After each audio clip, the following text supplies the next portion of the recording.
अभ्यास school of practice classes में आपका स्वागत है। वीडियो में हम डिस्कस करेंगे अबाउट मुस्लिम लीग के बारे में। 3 से 4 चीजें होंगी। शॉर्ट वीडियो है ये, सिर्फ एक। 1906 में मुस्लिम लीग का बर्थडे हुआ ढाका में। कहाँ पे? ढाका में, बांग्लादेश में, बेसिकली ढाका। बाद में बांग्लादेश पाकिस्तान से सेपरेट हो गया 1971 में। 1906 में वाइसरॉय कौन था? Lord Minto. जब मुस्लिम लीग बनी थी तब वाइसरॉय मिंटो था। तो ये फाउंड किसने की थी? बिग जमींदार्स ने। आपको याद रखना, Muslim League was founded by big zamindars, ex bureaucrats और अपर क्लास मुस्लिम्स, जैसे आगा खां, नवाब ऑफ ढाका, नवाब मोहसिन उल मुल्क।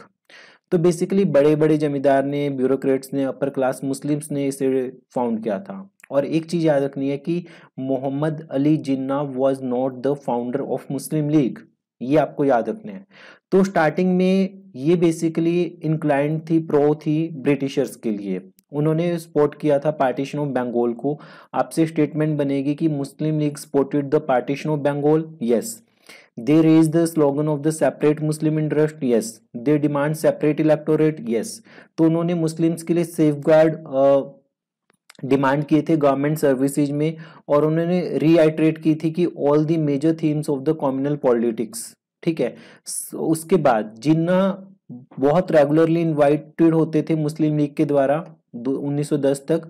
फाइनली जिन्ना ने 1913 में ज्वाइन किया। ये चीज याद रखना है कि जिन्ना ने 1913 में मुस्लिम लीग को ज्वाइन किया। ठीक है। मुस्लिम लीग पहले प्रो ब्रिटिश थी और बाद में उसने अपना गोल चेंज कर दिया। उसने गोल अपना सेल्फ गवर्नमेंट कर दिया। क्या कर दिया? सेल्फ गवर्नमेंट गोल कर दिया। तो ये यहां से पहली स्टेटमेंट 1906 में ढाका में लॉर्ड मिंटो। पहली स्टेटमेंट आपके पास ये होगी, याद रखनी है। दूसरी, इसे अपर क्लास मुस्लिम्स ने फाउंड किया था। थर्ड, इन्होंने बंगाल का पार्टीशन जो 1905 में हुआ था उसे सपोर्ट किया था।